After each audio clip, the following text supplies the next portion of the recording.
Now, more on the latest building collapse in New York. You might have heard a few moments ago, I was talking about the Salomon Brothers Building collapsing. And indeed it has. Apparently that's only a few hundred yards away from where the World Trade Center towers were. And it seems that this was not a result of a new attack. It was because the building had been weakened during this morning's attacks. We'll probably find out more now about that from our correspondent, Jane Standley. Jane, what more can you tell us about the Salomon Brothers Building and its collapse?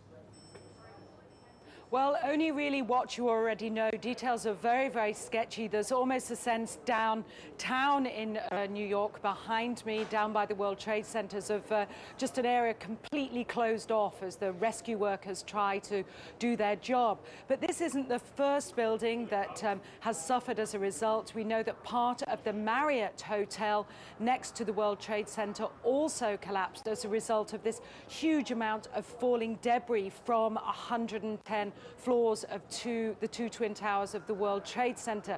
As you can see behind me, the Trade Center appears to be still burning. We see these huge clouds of smoke and ash, and we know that behind that there's an empty piece of what was a very familiar New York skyline, a symbol of the financial prosperity of this city, but completely disappeared now, and New York is still unable to take on board what has happened to them today. Presumably there were very few people in the Salomon building when it collapsed. I mean, there were, I suppose, fears of possible further collapses around the area.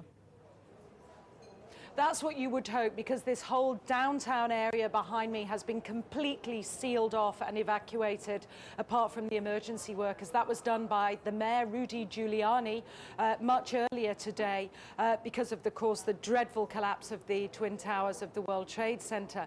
But New York, very much a city still in chaos. The phones are not working properly, the subway lines are not working properly.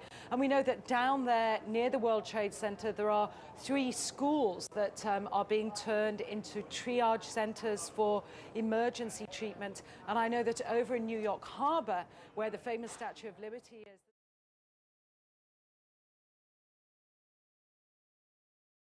Jane, I think many of us, when we heard the news, perhaps on the radio earlier today, were completely flabbergasted by it and just couldn't comprehend it. I mean, it almost sounded too far-fetched.